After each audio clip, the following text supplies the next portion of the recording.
Зағипа, екінші бөлім. Иә, мәкеңі мәрзиясы екен ғой, еш нәрсенің жігін білдіртпей, тігісін жатқызып, бәйек болып папасы-ау. Болатжан өйтіп жатыр, Болатжан өйтіп жатыр. Болатжан былай дейді деп, әкелі балалы екеуінің арасына тілмаш, дәнекер боп, орын-орнына келтіретін. Мәкесінің көзі кеткелі Болатты бұл түсінуден қалған. Кей-кейде қазіргі жастардың бәрі осындай мекен, әлде біздің ол елден алабөтен бетімен кеткен бе, деп те іштей қапаланады. Баласының бұл туралы не ойлайтынын кім білсін. Әйтеуір өзінің көңілі толмайды оның ісіне. Қазір екеуінің арасын Зағипа барынша біріктіруге, үйде еркелей күліп, екеуін де ортақ әңгімеге тартуға тырысып бағады. Мұның жайын Болатқа, Болаттың жайын бұған айтып. Болат қаншалықты кешігіп, тіптен түннің бір уағында келсін, есік қоңырауын екі қаққызбай жүгіріп шығады. Оның қызығулықпен қалай болса солай, әрі-бері сөйлеп жатқанына қарамай шешіндіріп, туфлинің бауына дейін өз қолымен ағытып, иығымен қолтығының астынан демеп, алпамсадай жігітті мықшыңдап жатар бөлмеге сүйрелеп алып бара жатқанын үнемі көріп жатады. Ақырын папамды оятасың дегенін естіп, өз баласы үшін өзі ұялады. Осы бір ауыз сөзде әрқашан бұған деген ықылас, үлкен құрмет жататын. Дауысында титтейде Болатты жазғыру, кейу, дығы тіпті естілмейтін. Япырмай, ғажап адамсың ғой деп келініне риза болатын. Маржанның үйінде сол жолы қонақ болып кеткеннен кейін-ақ ол Болатқа алғашқы жолы өз қалауыңмен үйлендің. Енді бізді де тыңда, біздің де жағдайымызды ойла деп құлағына құя берген. Шешесі қайтқаннан кейін әкесінің жалғызілікті халі өзін де ойлантты білем. Неге айта бересің, пап, әлде көңіліңе алған біреуің бар ма? Онда мынаған үйлен деп ашып айтшы. Адамды қажап сөйлей бергенше дегенді бірде. Бұған керегі де осы сөз еді. Содан екеуі елге ағайындарына қыдыра барып жатқан. Маржан мен Зағипаны сол үйге алдыртып қонақта бірге болған. Сондағы бейкүнә отырыс, сондағы иба. Зағипа еш өзгермеген сияқты. Олар кеткен соң Байбол Сәрсеныч баласына: «Ал балам, менің тілегімді берсең, осы қызды дұрыс көріп отырмын», деп тоқытерін бір-ақ айтқан. Зағипа өзіне де ұнаса керек. Жымыңдап құптағаны белгісіз, таң қалғаны белгісіз. Вот выбор деген тағы. Әлі бала секілді ғой. Ертесінде Маржанның үйіне ағайындарын ертіп, құдалық жолын жасап барып түскен. Бұлардың келу мәнісін ұққан Маржан қатты састы. «Бәке, өз басыңызға сөзім жоқ. Сіздей адамға бермегенде қызымды кімге берем? Бірақ балалар өздері шешкені жөн болар еді. Ертең екеуі келісе алмай жатса, сіз бен біз жерге қараймыз ғой. Бір шешімін өз айтсын», деп барлығы Зағипаға қарағанда оның. «Кезінде көкемнің көзін көрген, дәмдес болған адам екенсіз. Сіздің босағаға барсам, ешкімнен кем бола қоймаспын», деген күтпеген жерден батылдық танытып, осы сөз есіне түссе әлі күнге іші елжірейді.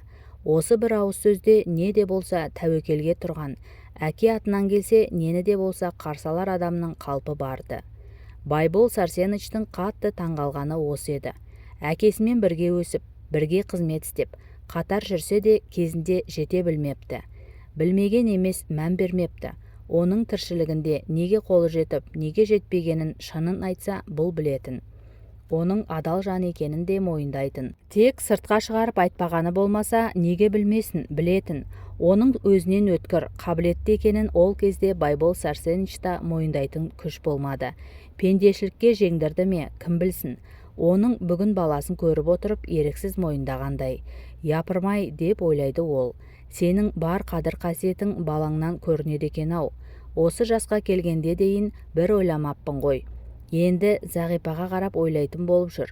Жақсыдан қалған көз деген осы шығар.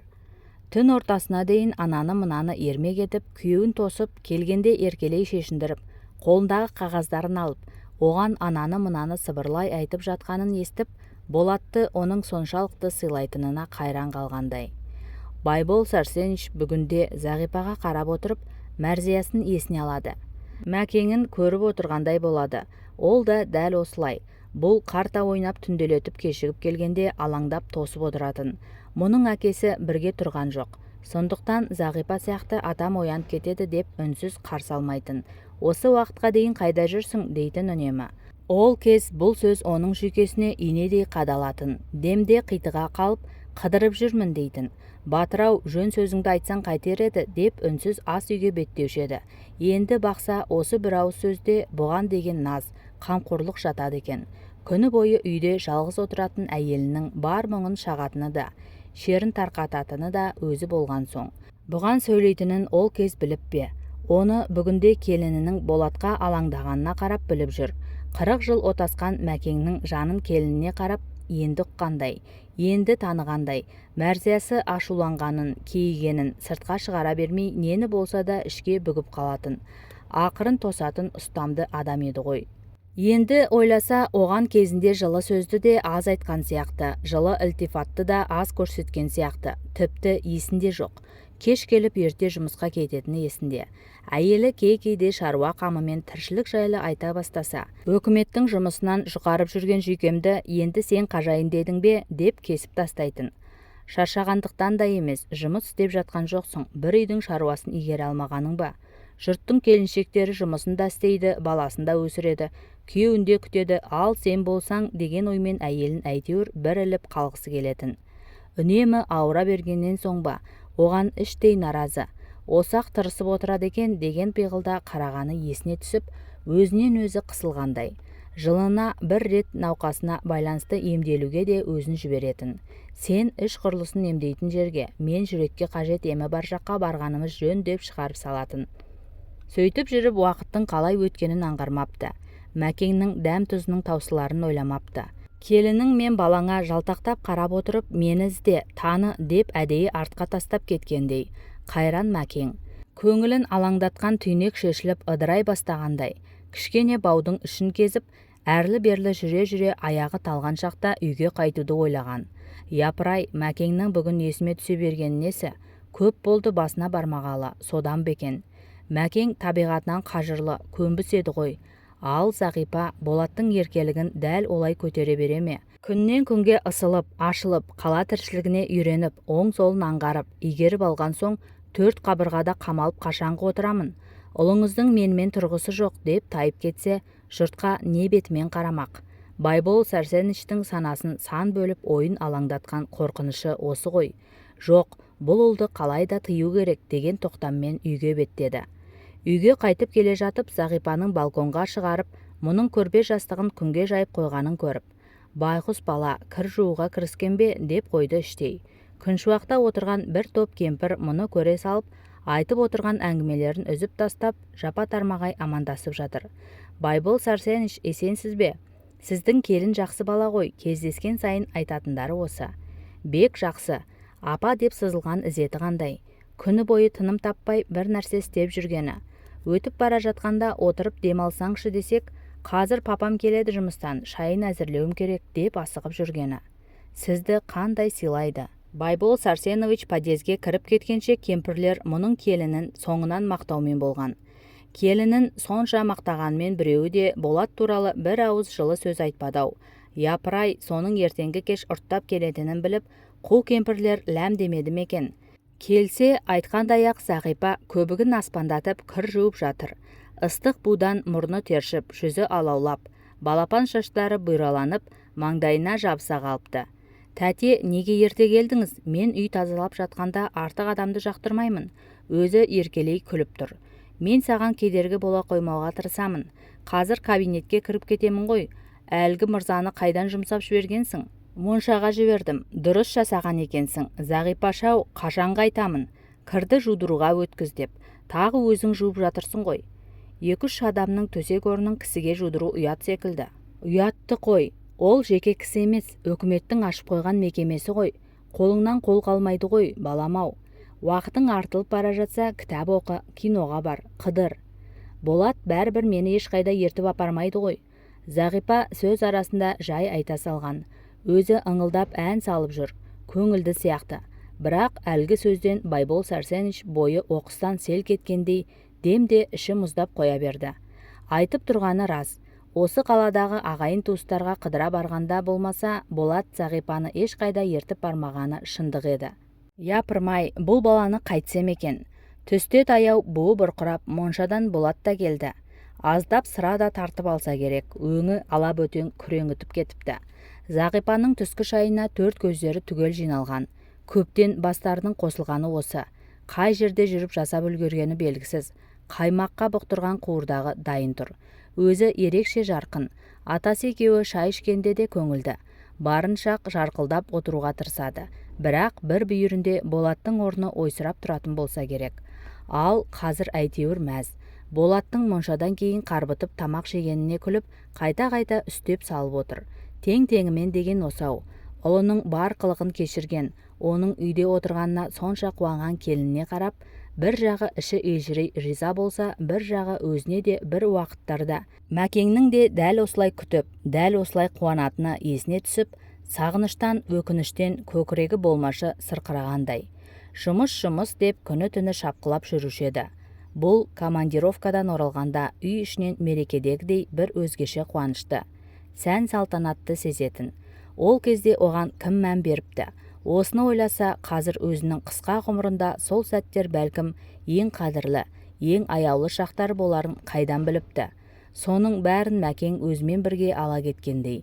Анда-санда есіне алып, сол күндердің енді қайтып келмес, сол шақтардың көңілде сақталып қалған көмескі жылуына жылынып отырамын деп, бұл әсте ойлаған жоқты. Осыны ойлайды да Болатқа ренжиді. Басында бақ дәурен әрқашан осылай тұрады деп ойлай ма екен. Әйелдің қадірін бұл қасқа қайдан білсін? Кезінде бұл да білді ме? Мұның тұнжырап қалғанын Зағипа бірден байқап, өзінің Болатқа тым назар аударып отырғанын енді сезіп қызарып кетті. Тәте, тамақ алыңызшы. Біраз қыдырып келдіңіз ғой. Уақыт та көп болды. Бір тамақ жейтін мезгіл қалай да жеткен шығар. Түскі ас қой, жақсы сіңеді. Тарелкаңызды беріңізші. Зағипаш, мынадай дәмді қуырдақты қайда жүріп жасап үлгергенсің? Жаңа ғана кір жуып жатқан сияқты едің ғой. Мұны ұлы айтуы керек еді. Оның қаперіне еш нәрсе кіріп шығар емес. Тек соғып жатыр. Түнде біраз ішіңкіреп жіберсе керек. Мына қуырдақ дәлдер шағында беріліп отырған жоқ. Ол түнімен қыдыруға тиіс сияқты. Жас келіншегі ол келгенде аяғына бас ұрып кебісін шешіп, дәмдеп асын беріп, ләм демей отыру керек сияқты. Не үшін? Оның басқадан қандай өзгешелігі бар? Жанындағы жақыныңның ыстық ықыласына қарай сый көрсете алмасаң, кейін қай уақытта алдыңнан шығарын кім білген? Қолдан келсе тіршілігіңде сыйла, жақсылығыңды кезінде көрсет. Түнде жартылай әзірлеп қойғанмын. Болатты тосып түннің бір уағына дейін күйбеңдеп жүріп, бір талай шаруасын бітіріп қояды екен-ау. Түскі астан кейін Байбол Сәрсеніш баласымен оңаша қыдырып келуге ұйғарды. Ал балам, сенің не білген ойың бар? Ана мамаңның басына бармағалы көп болды. Қазір машина шақырып барып қайтамыз ба? Деген. Болат тағы бірде барармыз деп қарсылық білдірер мекен деп қауіптенгендіктен көптен бармағанын баса айтқан. Ол үндемеді. Үндемегені сірә келіскені шығар. Тәте, мен де барайыншы. Мұны айтқан Зағипа.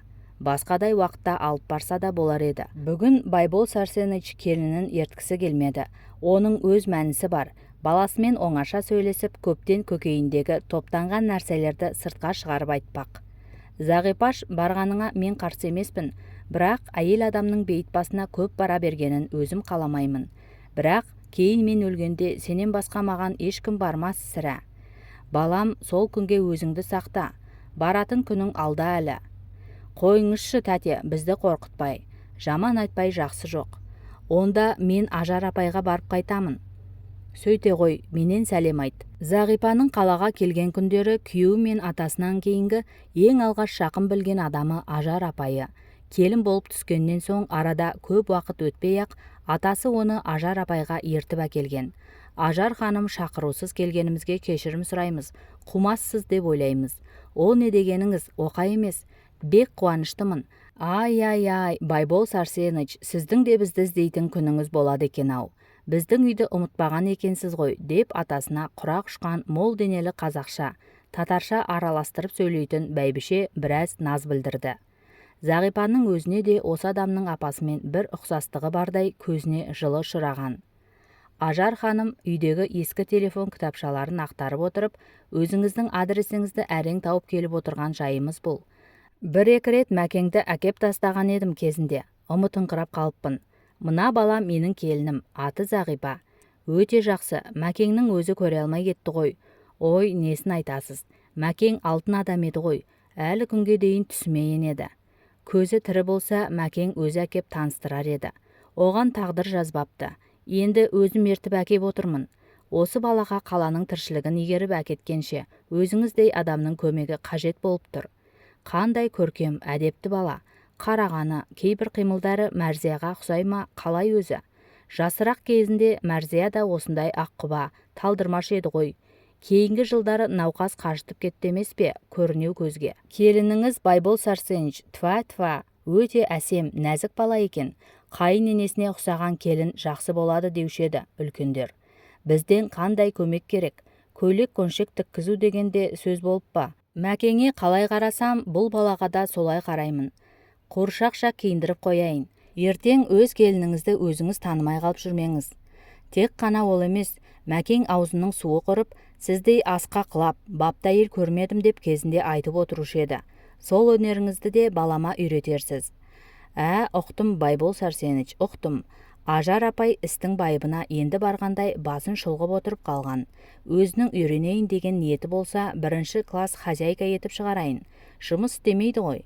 Әзір үйде, бос. Зағипаға бағдарлай қарап алды. Менің дәулетімді былай қойғанда, Болаттың өз табысы да бір келінді бағуға жетеді. Қалаға әбден үйренген соң жұмысқа тұрар. Не оқуға түсер, оны кезінде көре жатармыз. Дұрыс болған. Бұл бала елден келген екен ғой. Өзімнің туып өскен жерімдегі бір көз көрген жолдастың қызы. Енді маған қыз боламын дейді. Мен қайтайын, Зағипа қалсын. Оңаша сөйлессеңіздер, тез түсінісесіздер. Қоштасып жатып Байбол Сарсенович қалыңдау конвертті Ажар ханымның қолына ұстатты. Жетпей жатса тағы айтарсыз. Содан бері Ажар апасына Зағипа үнемі барып тұрады. Үлкен адамның келіні болудың қыр-сырын Ажар ханым үйретуде. Машинаға мінген соң Байбол Сарсенович пен Болат бейіт басына тіке бармас бұрын гүл базарына соқты. Көздің жауын алатын аппақ, алқызыл, күлгін гүлдер жайғасқан ұзын столды аралап жүріп, шоқ-шоғымен әр түрінен таңдап алып, енді тауға баруға болар. Бұлар мінген машинаның шофері ерекше көңілді көрінген. Охо, осыншама тамаша бір құшақ гүлді қайда апарасыздар? Қалыңдыққа емес пе, деп көзі күлімдеп, әзілге шақыра сөзге тартқан. Мамамызға бейітке барамыз дегенді естіген соң, әкелі балалы екеуінің томсырайған түрлеріне бағдарлай қарап, сыпайылық сақтап, біраз үнсіз отырған. Бірақ лепіріп көңіл күйі лыпып сыртқа шыға береді. Көп болды ма? 2 жылдан ауып барады. Біраз уақыт өткен екен ғой. Ертең бәріміз де өлеміз. Сондықтан бір күнгі тірлікте шалқып жүргенге не жетсін деп газды баса түсті. Машина тауға қарай жүйткіп келеді. Отағасы, пәлендей жасыңыз жетіп отырған жоқ көрінеді. Әлі де бұлай бірер әйел қартайтатын түріңіз бар сияқты. Қарағым, мен қалжыңға жоқ едім. Байбол Сарсеновичтің кей-кейде ешкіммен сөйлескісі келмейтін кезі болатын. Бағана үйден шыққанда сергек сияқты еді. Қазір тұнжырап, көңілін зіл батпан әлдене басып отыр. Бейіт басына жеткен соң машинаны тосқызбай қайтарып жіберген. Болат, тоса тұрсында осымен үйге жетіп алмаймыз ба? Дегісі келіп еді, әкесінің түрінен қаймықты. Бұл кісіге не болды екен деп ойлады да қойды. Бүгін түстен кейін жолдастарына келемін деген уәдесі бар еді. Бара алмайтынын іші сезді. Бейіт басы жүдеу, көңілсіз еді. Қоршаудың ішіне еніп, ескерткіш тасының айналасын тазалады. Өткен жолы әкелген гүлдері әбден қурап, құр сабағы қалыпты. Ол да желмен қалтырай діріл қаға мұңды бір күйден хабар бергендей суық. Мәке, міне, біз де келдік. Ұйықтап жатырсың ба? Ұйықта, ұйқың жайлы болсын. Қоршау іші кең еді. Қасындағы орын ерте ме, кеш пе өзінікі екенін ойлағанда, Байбол Сарсенович пәлендей қорқынышты еш нәрсе сезбейді. Бұл жүрек бұлай ауруын қоймаса, қашанғы шыдатар дейсің? Мәке, жалғызсырап жатырсың ба? Жалғызсырама, менің де келетін уақытым алыс емес шығар. Жүрегім әлсіреп жүр. Жұмыстан құр сүлдемді сүйретіп үйге әрең жетемін. Келе төсекке құлаймын. Осы жолы кетіп қалатын ақ шығармын деп ойлаймын. Жоқ, таңертең басымды көтеріп адам қатарында тұрамын. Қайдам, бір күні таңертең оянбай қаламын ба деп қорқамын. Мәке, мені бір жағы жалғыз ұл да қажытып барады. Тентек суға әбден үйір боп алды. Келіннің сөзіне мен отырғанда тоқтамайды, тұрмайды. Ертең көз жұмсам тірліктері не болар екен деп уайымдаймын. Әй, Мәке-ай, осылай боларын біліп, мені әдейі артқа тастап кеттің, білем. Жасыңда әйел деп, бала деп көңіл бөлмеп едің, қартайғанда қинал дегенің бе? Бұл жолы тұнжырап, белі бүгіліп кетсе керек. Болат келіп қолтығынан демеп. Папа, қойыңызшы, не болған сізге? Өз денсаулығыңыз да жетісіп тұрған жоқ қой, деді сыртқа алып шығуға тырысып. Қош, Мәке, Болат ләм демеді. Тек қана жаңа тұтатқан темекесін құшырлана сора берді. Қоршаудан әкесін қолтықтап шыққан Болат сол бойда мұның жалғыз қолын босатпай демеп таудан қиялай ылдилап түсе бастаған. Бұл арадан қала алақандағыдай көрінеді. Қала үсті көк мұнар, шанытқан тұман, тау да күн де ашық, шұғыласы мол, қарсы беттен салқын дымқыл самал есіп тұр. Көптен бәйбішесінің қасына келе алмай жүрген Байбол Сәрсеніч үстінен бір жүк түскендей жеңілдеп кең тыныстаған. Өзім-ақ түсемін ғой деп тартқыншақтаған. Бірақ Болат мығым ұстаған уысын жазбады. Әкесі әлсіреп бір жерде құлап қалар деп қорықты ма, әлде өзі іштей ширығып келе ме, тас түйін. Байбол Сәрсеніч енді байқап келеді. Ұлының қолы қарулы, мығым денелі, атпал азамат болып өскен. Бойы өзінен әлде қайда биік. Ұлың өзіңді демеп сүйеп жүрсе жаман емес екен-ау деп алғаш рет ойлаған. Болаттың өзіне сүйеніш, тірек екенін қазір қолтығынан демеп келе жатқанда нақты сезінген түрі бар. Сезінген сайын өзінің бойынан баяғыдағыдай мол күш-қуаттың қайта бастағанын мойындағандай бір күй. Мен осы баланы тым көп жазғырып жүрген жоқпын ба, дегенде бір ой бас көтерген. Бір кездегі өзім жіберген орны толмас олқылықтар мен сансыз көп кемшіліктерді бұдан көріп ренжімін-ау. Бұл да соны қайталамаса екен деген тілектен туған қауіп болар менікі. Ішінен осылай деуін десе де, ұзақ түнге келінінің кірпік ілмей сарылып тосып отыратыны есіне түскенде жаңа жазыла бастаған қабағы қайта салқын тартты. Балам, осы сенің не ойлағаны ойың бар? Әңгіменің не туралы екенін болжай алмаған Болат аңтарыла бетіне қараған. Қарағым-ау, сен енді жас емессің ғой. Ақыл тоқтататын кезің жетті емес пе? Бастаған жұмысың аяқсыз ол жатыр. Семья болдың. Бір емес екі рет үйлендің. Ендігі қыдырысыңда не мән, не мағына бар? Артық жүрісті қоятын уағың жеткен жоқ па? Біреудің жап-жас баласын алып келіп анау, әне, 4 қабырғаға қамап қорлағандай болдық емес пе? Одан ажырассаң, ел бетіне қалай қараймыз? Осыны ойласаңшы. Қартайғанда мені қайта-қайта жерге қаратпасаңшы. Папау, таусылатындай не болды сонша? Келінің әлде саған мұңын шағып жүрме. Меніңше ол өзінің осы күніне қуансын. Сіздей адамға келін, мендей жігітке әйел болып отыр. Енді тағы не керек оған? Күні кешеге дейін ауылда не істеген іс жоқ, не оқыған оқу жоқ. Бос жүрген қыз еді ғой. Әліне қарамай ма? Әй, ақымақ, не айтып келесің? Ашу алқымына тірелген Байбол Сәрсеніч ұлының қолын қағып тастап анадай барып тұрды. Ұлының бетін қайтарып тастайтындай жөпелдемеде жөн сөз таппады. Біраз жүргеннен кейін сабасына түскен ол, сосын барып тілге келген. Мына айтып тұрғаның не? Оған үйленгеніңді, тіпті оған үлкен жақсылық жасағандай сезінесің ғой. Түптің түбінде сенің осы қызға үйленгенің абырой болғанын сен ақымақ әлі түсінбегенсің бе? Ол сенен емес, сен одан жақсылық көріп отырсың. Сенің еш нәрсеңді шашау шығармай сыртқа білдірмей отыр емес пе? Алдыңғы келіншегің аз уақытта бүкіл қалаға сені шеді деп атаққа шығарды емес пе? Сен менің төрдегі басымды есікке сүйрейтін ұл болдың ғой. Сонша не болды пап түңілетіндей? Саған мұндай көкірек қашан пайда болған? Сен өзіңнің кереметтігіңнен осындай дәрежеге жеттің бе? Айтшы.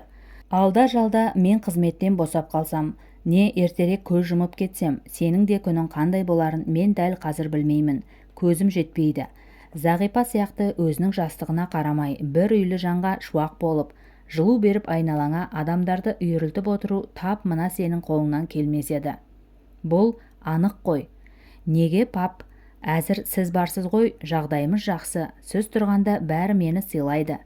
Одан кейінше, байқаймын кейінгі кезде жиі ішіңкіреп жүрсің.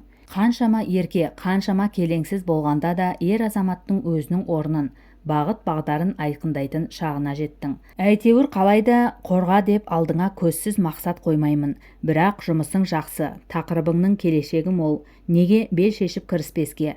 Өз орныңды айқындауың керек қой қалайда. Мен қорғасам, бәрібір барлығы бастықтың баласы қорғамағанда кім қорғайды деп қарайды. Соған бола әдейі созып жүрмін. Мынаны айтшы, адамның білімі қорғамағанымен өлшенбейді ғой, әке. Бұның дұрыс та шығар, бірақ сенің қатең басқада болып тұр ғой. Меніңше өзің мақтау сүйесің, өзіңді қолпаштағанды жақсы көресің. Жолдастарыңның көрінеу көзге арзан мақтағанына оңай түсіп қаласың. Олардың шалдың баласы деп қолпаштауына өзің жол бересің. Сенбе жұртқа тұрса да қанша мақтап, әуретеді ішіне қулық сақтап, өзіңді алып шығар, еңбегің ақылың екі жақтап, деген Абайдың сөзін қашанға айтамын. Қарапайым бол, өндіре жұмыс істе. Сонда ішуге бос уақытың да аз болады. Әрі ешкім сені оңай жолмен алды деп айтпайды. Кейінгі кездегі жолдастарыңды да мен танымаймын. Дырдуы мол, тойы көп қауым екен. Әйтеуір сені ішіңкіретіп жүрген сияқты. Мақтағанға қарның қампайып, салдырлап жүріп уақытты босқа өткізесің бе деп қорқамын сенен. Өткенде бір-екі күн жұмысқа да бармай қалдың. Зағипа кейіннен барып айтты. Күндердің күнінде шығарып жіберсе қайтесің? Сіз тұрғанда мені шығара алмайды. Міне, сені дандайсытып жүрген осы ғой. Ертең менің көзім кеткен соң сенің еркелігіңді кім көтерер? Сонда қиналасың балам. Өлмес шағыңды ойла. Маған енді арқа сүйеме. Өз қамыңды өзің күйттеп, өз тағдырыңды өзің шешетін, өз семьяңды өзің бағатын жасқа келдің. Енді маған да маза бер. Аз ба көп пе қалған ғұмырымда келін жұмсап, немере сүйіп, өз әулетімнің өскенін көріп, алаңсыз аттанайын. Немене папа, кемпіріңнің жанына баруға асығып келесің бе? Болат әкесінің мұншама шешіліп ұзақ сөйлегенін бұрын естімеген еді. Бүгінгі кенеттен бейітке жиналуынан секем алып еді. Мына сөзінен шошиын деген. Сонда да өзін-өзі ұстап әңгіменің аяғын қалжыңға айналдырғысы кеп ақ тұр. Мен саған күнде ақыл айтып, құлағыңды сарсытқан күнім жоқ еді ғой, тыңда. Мен саған айтайын дегенім бұл да емес. Зағипаға екінші қайтып қол көтергеніңді естімейін. Бір жері көгеріп жүргенін көрмейін. Әйелің сенің жұдырығыңнан қорқып емес, қабағыңнан танып құрақ ұшсын. Еркектің мықтылығы міне сонда. Ал қол жұмсау дәрменсіз, дойыр адамның ісі. Зағипа сені сыйламайды деп айта алмаймын. Бір әйел болса, Зағипадай-ақ болсын. Әкесінің бір нәрсені екі рет ескертпейтіні өзіне аян. Сол оқиғаның түбінде әйтеуір бір сөз боларын, әкесінің қалайда оралып соғарын Болат іштей тосып жүруші еді. Папам неғып үндемеді деп ойлап қоятын. Келе-келе өзі де ұмытып кетіп еді. Бүгін қарашы алдынан шыққанын. Бәсе неғып ұмытсын? Болат бірде қатты қызыңқырап келген. Не үшін сонша ішкендері өзінің де есінде жоқ. Түннің бір уағы болған кез. Жанында бір-екі жолдасы тағы бар. Мезгілсіз келгендеріне қарамай Зағипа дастархан жасап, ас суын қамдап, әдеттегіше бәйек болып жүр. Бөке, өзің маладессің ғой, мынадай аққуды қайдан іліп түскенсің? Бөкеңнің талғамы мықты. Өзіңнен неше жас кіші үлбіреп отыр ғой? 8 жас. Пах, біздің бөкеңдер деген нағыз осы заманның серісі емес пе? Ауылдың қызы жалықтырды, шығарып, бұдан да жасын аламын. Қызылықпен айтса да Болат өзінің артық кеткенін сезгенді. Зағипа естісе де естімеген түр көрсетіп, сыр бермеді. Тоңазытқышта тұрған бар шарап таусылған кезде. Барып қонақ үйдегі тұрған шалдың фондысынан бір-екі шөлмек алып кел, деген Болат. Тәтем оянып кетеді деп Зағипа орнынан тапжылмады. Байбол Сарсеновичтің аты аталған жерде, ол кісі үйде меді, біз жоқ шығар десек деп өтірік білмегенсіп, жылыстап жолдастары шыға берген. Болат қанша өтінгенмен олар аялдамады. Зағипа ол шөлмектің бұл екі жігітті сыйлаудан гөрі Болаттың өзіне керегірек болып тұрғанын іші сезді. Әбден тойып алмаса жатушы еді бұл. Бірақ қайтып ол да бұл да тіл қатқан жоқ. Болат ас үйде жалғыз өзі қалып темекі тартып, тоңазытқыштың есігін қайта-қайта ашып, жауып, біраз сенделіп жүріп, жатар бөлмеге барған. Сабасына түскен шығар деп ойлаған Зағипа төсекке жата бергенде көңіліне еш нәрсе алмаған адамдай күйеуіне еркелей күліп, «Біздің ауылдың қызы деген атымыз қашан қалар екен?» деді сыбырлап. Сөзінде, даусында өзіне ғана жарасатын, жаңа ашылып келе жатқан жас келіншектің ерке биязы қылығы байқалады. Бағана бір-екі шөлмек әкеліп бере қоймағанына Болаттың ашуы әлі де тарқамай тұрғанды. Сол-ақ екен, сылтау табылып, өзінен өзі бұрқ ете түспесі бар ма? Немене, сенің тілің шығайын деген бе? Ауылдың жаман қыз екенің өтірік пе? Маған тимегенде осы кезде қайда жүрер едің? Білесің бе? Сиырдың бауырында сауыс-сауыс сауыншы болып жүрер едің ғой. Алғаныңызға өкініп жүрсеңіз қайта апарып тастаңыз. Әйтпесе бұлай деуіңізді қойыңыз. Болат Байболыч, ауылдың қызы деп сонда алмай кетпегеннен кейін қайта-қайта айтуыңызды ұқпадық қой. Ұқпасаң ұқтырамын. Жағынан шапалақпен тартып жібергенде Зағипа есеңгірегендей басын қорғалай берді. Әкеңнің үйінен арқалап әкелген арағың бар ма еді? Әкел дегенде неге әкеле қоймайсың? Жігіттердің алдында менің беделімді түсірдің. Одан әрі не дегенін Зағипа естімеді. Естісе де ұғатын дәрмені жоқ. Көңілі жермен жексен болып басылып, қорланып, намыстан өртеніп жатар бөлмеден шығып кеткен. Жуынатын үйге келіп айнаға қарап еді, көзінің асты ісіп, көгеріп кетіпті. Бетін жуып, көзіне салқын су басып, егіліп біраз тұрды да қонақ үйдегі диванға барып қисайған. Бұлай өзімді қорлатқанша осы бастан басымды арашалап алайын. Бір күнде тұрмаймын, ертең кетемін. Таңға жуық көзі ілініп кеткен екен. Атасының тұрып шай қойып жүрген тықырынан оянды. Атасының көзіне көрінуге ұялып, не жата берудің ретін таппай, біраз қипақтап, ақыры атасы шайға отырды-ау деген кезде тұрып, киініп, ол пұлдарын жинай бастады. Мұның жиналғанына таңданған пішінмен қараған Болат, бара бер деп кекесіндеу айтқан. Айтса да оның шын кеткелі жатқанын көріп, жүгіріп ас үйде отырған әкесіне жеткен. Әке, келінің кетіп барады. Түнгі дабыр-дұбырдан Зағипаның тұрмай жатқанынан секем алған ол орнынан жеңіл көтеріліп жүгіре шыққан. Зағипамен коридорда тоғайласып қалды. Бетіне тура қарауға жүзі шыдамай, көзін тайдырып әкетті. Алдында тұрған әкесінің жолын кесіп, есікке өте шығуға Зағипаның дәрмені жетпей, жүгіріп келіп кеудесіне басын қойып жылап жіберген. Тәтетай, менің не жазығым бар? Әлде ұлыңызға таяқтатуға әкеліп бедіңіз? Зағипаны құшақтап, бетінен, шашынан сүйіп, кешір қарағым, мен үшін кешір ол иттің баласын. Мені сыйласаң, мына түріңмен сыртқа шыға көрмеші, айналайын. Көрген жұрттан ұятай. Айналайын-ай, мен тірі тұрсам, таяқ жегеніңнің басы, аяғы да осы болар. Осыны айтқанда әкесінің соншама үлкен басын кішірейте, таусыла сөйлегенін, Зағипаның иегінен көтеріп көзіне қарағанын, көзінің жасын өз қолымен сүрткенін Болат ойласа, әлі күнге дейін іші бір түрлі мұздап кетеді. Зағипаны жұбатып, сыртқы киімін шешіндіріп, өз қолымен ілген соң, бұған тесіле қарап, саған айтты не, айтпады не дегендей үнсіз жұмысқа шығып кеткені батып еді. Әбден амалы таусылғанда әкесінің ләм деп сөйлемей қоятынын, не үйден шығып кететін әдетін білуші еді. Сен үшін қаршадай қыздың алдында үлкен басымды идім, түсінетін санаң болса осы да жетер дегендей ызғармен суық қарағаны қинаған. Әкесі үйден шығып кеткен соң ас үйде терезе алдында теріс қарап тұрған Зағипаны сырт жағынан келіп құшақтап, құлағына кешір деп сыбырлаған. Иығынан құшақтаған мұның қолына жағын сүйіп, Зағипа терең тыныстап, көзін жұмып тұрып қалған. Кірпігінен жалғыз тамшы жастың үзіліп түскенін көріп, өзінің де жаны ашып кетті. Өзіне қаратып бауырына тартып көзінен ұзақ сүйіп, жатар бөлмеге алып кеткен. Кешке жұмыстан келгенде атасы Зағипаның күліп жүргенін көріп, ол оқиға туралы қайтып әңгіме қозғамаған. Түндегі салдыр-гүлдірді естіді ме екен, әлде Зағипа айтып үлгерді ме екен? Әңгіменің бүгін шығуына не себепші болғанын ойлап келеді Болат. Папа, енді ондай-мұндай болмай тұрмайды ғой. Жайшылықта еш нәрсе демеймін ғой. Өзіңіз көріп жүрсіз. Қызулықпен байқамай қол көтеріп қойғаным рас. Оның бар ойлағаны сен арақты азырақ ішсін дейтіні шығар. Әйтпесе қашан келіп жатырсың, қашан кетіп жатырсың, кіммен қыдырып жүрсің деп жатқан жоқ. Айтшы, саған осыдан артық қандай әйел керек? Мен мұны шығарайын деп отырғаным жоқ қой. Әрине, сен Зағипаны шығармайсың. Саған өте қолайлы, бірақ сенен ол кетеді. Осыны ұмытпа. Сенің мына түнгі жүрістеріңе кім болса да шыдамайды. Қарағым, әйел адамның назасы жаман болады деуші еді. Жылата берме.